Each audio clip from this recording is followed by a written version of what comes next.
Hello बच्चों, कैसे हो आप। मैं आपकी आंटी नई स्टोरी के साथ। बच्चों, आज मेरी कहानी का नाम है मूर्ख विद्वान। क्या नाम है? मूर्ख विद्वान। तो एक नगर में ना चार दोस्त होते हैं। वो बड़े पक्के दोस्त होते हैं। उठना उठना, बहना, खाना पीना, खेलना सारा इकट्ठा होता है। वो ना उनकी दोस्ती गांव वालों में भी बहुत मशहूर होती है। लेकिन जानने की उन तीन चारों में ना कुछ फ़र्क होता है। उसमें तीन एक जैसे होते हैं और एक एक जैसा होता है, अलग होता है। अब बताऊं कैसे? क्योंकि जो तीन होते हैं ना, वो गुरुकुल में पढ़ाई करके आए होते हैं, विद्वान होते हैं। उनके पास बहुत सारे मंत्रों का ज्ञान होता है, बहुत सारी जादुई शक्तियाँ आती हैं उनको, जादू करने आते हैं। ठीक है। लेकिन उनको जो संसारिक ज्ञान होता है, संसारिक लोगों से जैसे होता है, समाज में कैसे रहते हैं, वो वाली चीज़ नहीं आती, वो बिहेवियर नहीं को आता होता।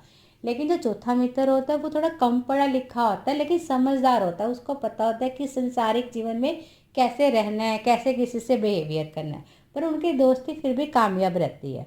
ठीक है। फिर भी चारों दोस्त को इकट्ठे आना जाना घूमना होता है।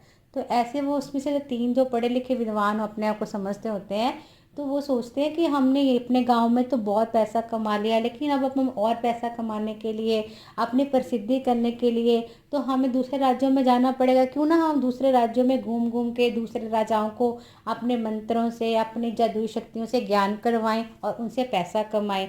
तो तीनों को अपने कहते हैं हाँ बात तो ठीक है, आपस में सलाह करते हैं, चलो हम जाए चलेंगे। और चौथा मित्र होता है ना, वो कहता है मुझे भी साथ ले लेना।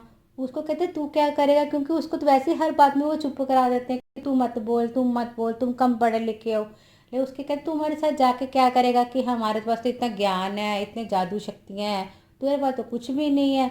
लेकिन वो कहता है कि प्लीज़ मैं तो हमेशा तुम लोगों के साथ ही रहा हूँ, मैं अकेला इस गाँव में क्या करूँगा। तो उसमें जो पहला मित्र सोचता है हाँ अभी हम रहे तो कट्टे हैं, इसका भी अकेले रहना मुश्किल हो जाएगा, क्यों हम इसको साथ ही ले जाते हैं। दूसरा कहता है कि इसको जो हम कमाएंगे हमें इसको भी हिस्सा देना पड़ेगा। तीसरा कहता है कोई बात नहीं, हम ऐसे सोच लिया करेंगे, हमने थोड़ा कम कमाया है तो हम इसको, जैसे कि हम 200 रुपया कमाया करेंगे, 20-30 रुपये इसको दिए, बाकी हम तीनों बांट लिया करेंगे। तो उनको ये सुझाव आपस में सलाह करके ठीक लगता है। तो आप उसको चौथे को कहते हैं कि चल तू हमारे साथ चल, लेकिन हमारी बातों में मत बोला करना, क्योंकि तू तो कम पढ़ा लिखा है, तेरे को तो अक्ल है नहीं है। वो कहते हैं ठीक है ठीक है। तो वो तीनों होते हैं उस चौरे को, चौथे बच्चे दोस्तों को ले जाने के लिए तैयार हो जाते हैं। इस तरह वो चारों जाने अपने दूसरे राज्य जाने के लिए यात्रा शुरू कर देते हैं। अभी बच्चों वो रास्ते में जाते शुरू करते हैं तो जंगल का रास्ता बीच में पड़ता है। तब वो जा रहे होते हैं, जब जंगल में आते हैं ना, तो उनको दूर से ना हड्डियों का ढेर दिखता है। वो देखते हैं कि ये तो हड्डियों का जो है किसी न किसी का हड्डियों का पिंजर है, या तो किसी जानवर का होएगा या कोई इंसान का होएगा। पर जो जो चौथा वाला व्यक्ति होता है ना, जो जिसको कम पढ़ा लिखा कहते हैं, कहता है कि मुझे इंसान का तो नहीं लगता, क्योंकि इंसान के जो हाथ पैर होते हैं वो थोड़ी दूसरी तरह की हड्डियों के होते हैं, ये तो मुझे कोई खूंखार जानवर लगता है। तो वो उसके कहीं हड्डियां हैं। उसको फिर कहते हैं चुप, अभी हम अब मंत्र से पढ़ेंगे, पता लगाएंगे क्या है। तो पहला व्यक्ति क्या करता है, वो कहता है सारी हड्डियों को लेके आता है, उसके ऊपर जल छिड़कता है, मंत्र पढ़ता है, और वो ना सारी हड्डियां जो होती हैं वो क्रमशः लग जाती हैं। जैसे सिर की हड्डी होती है सिर पे लग जाती है, पेट की पेट पे, टांगों की टांगों पे, बाजू के ऐसे बाजू, पूरे पंजों की पंजों में, सब ऐसे लग जाती हैं। तो वो ना पता चल जाता है कि ये ना किसी शेर की हड्डियां हैं। ठीक है। तो पहले का ये काम हो जाता है, उस सारी हड्डियों को जोड़ के उसका शेर का ढांचा बना लेता है हड्डियों से। तो दूसरा कहता है अब इसका दूसरा काम मैं करूँगा, इसका पूरा जो मांस है, ठीक है, जो इसका तो इसकी त्वचा है, इसकी जो स्किन है, जो इसका ब्लड है, वो सारा इसका मज्जा है, वो सब मैं करूँगा। ठीक है। दूसरा क्या करता है, मंत्र पढ़ता है और जल छिड़कता है, मंत्र पढ़ता है और कुछ अपने जादू जुदू से करके उसको उसके हड्डियों के ऊपर सारा वो त्वचा चढ़ जाती है, अंदर ब्लड आ जाता है, मांस बन जाता है पूरा। वो ऐसे लगता होता है कि जैसे कोई ना शेर सो रहा होता है, उसके बाल भी बन जाते हैं, पूंछ भी, सारा कुछ हो जाता है उसका। ठीक है। अब रह जाती है तीसरे की बारी। अब तीसरा कहते हैं इसको ना मैं अब इसके अंदर प्राण मैं डालूंगा। ठीक है। वो जरा चौथा होता है ना दोस्त, और फिर भी कहता है देख लो ये शेर है, शेर कितना मतलब कि वो होता है, खतरनाक होता है ना। तो तुम पहले सोच लो इसको जिंदा करना है कि नहीं करना। वो कहता है कि जब इन दोनों ने ये काम किया तो मैं क्यों ना करूं, मैं भी इसको जिंदा करके दिखाऊंगा। ठीक है। वो कहता है ठीक है आप जिंदा तो कर लो, लेकिन उसको तुम कुछ अपना इंतजाम तो कर लो। उसको कहते हैं चुप, तेरे को कुछ नहीं पता, हम अपने आप कर लेंगे। वो वो कहते हैं मैं ये नहीं करोगे, तुम्हें तीनों ने मेहनत करके इसको ठीक किया है, तुम्हें बहुत ज्ञान है, तुम बहुत पढ़े लिखे हो, लेकिन मैं तुम्हें बार बार ये तुम्हारे आगे प्रार्थना करता हूँ कि तुम्हारे आगे हाथ जोड़ता हूँ कि तुम पहले अपना कोई अरेंजमेंट कर लो कि तुम भाग सको। ये शेर है, एकदम से जिंदा हो जाए कि तुम देख लो फिर क्या होगा। वो कहते हैं हमारे पास वो शक्तियाँ हैं, वो जादू है, हम जादू से इसको गायब कर देंगे। हाँ, वो उसको बारे ही नहीं आने देते, अपनी जादू शक्तियों का, अपने मंत्रों का उसको मैसेज देते रहते हैं कि हमें सब कुछ आता है।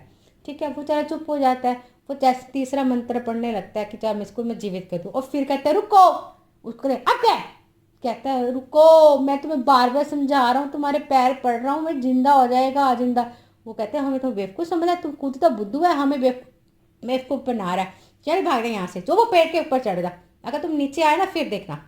तो उसको ना से डांट देते हैं। वो बेचारा क्या करता, फिर भी वो भगवान जी का नाम लेता लेता ना वो पेड़ पे चढ़ जाता है। और तीसरा को तो आप मैं देखो कैसे जिंदा करता हूँ, वो जल का छींटा मारता है, जल का छींटा मार के मंत्र वंत्र पढ़ता है। ओ हो, क्या होता है, एकदम से शेर के अंदर सांस आ जाती है।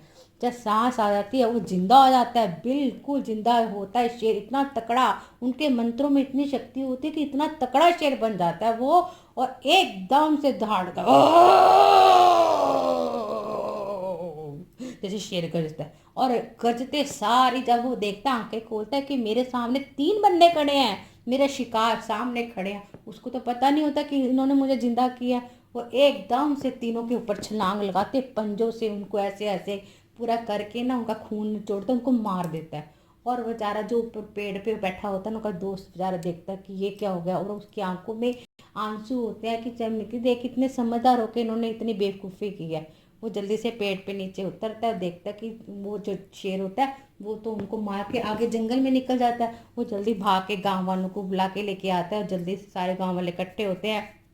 फिर उनको पूरी स्टोरी बताता है कि ऐसे ऐसे मैं इन्होंने ज़िंदा किया, तो फिर इन्होंने को मैंने बचाव के लिए बहुत किया, लेकिन उन्होंने मेरी एक नहीं मानी। ये कहते हैं हम पढ़े लिखे हैं, तो गांव वाले कहते हैं ये स्वा पढ़े लिखे हैं। कहते कहते ये तो मूर्ख विद्वान विद्वान निकले, मूर्ख विद्वान जिन्होंने अपने इतनी बुद्धि नहीं यूज़ करी। इससे अच्छा तो तुम ठीक हो जो कम पढ़े लिखे हो, कम से कम तुमने अपनी जान तो बचाई। तो ऐसी ऐसी विद्या का भी क्या करना जिसमें इंसान की बुद्धि ना चले। ठीक है बच्चों, कहने का भाव है कि पढ़ाई लिखाई तो जरूरी होती है, लेकिन उसी के अनुसार आपको अपनी बुद्धि, अपना दिमाग भी यूज़ करना पड़ता है कि कहाँ चीज़ सही है, कहाँ गलत है। ठीक है बच्चों, तो आपको मेरी कहानी पसंद आई हो तो लाइक करना और मेरे चैनल को सब्सक्राइब करना। और हाँ, जो छोटी सी घंटी है ना उसको तो ज़रूर दबा देना, ताकि आपको मेरी अगली कहानी की नोटिफिकेशन मिल जाए। बाय बच्चों।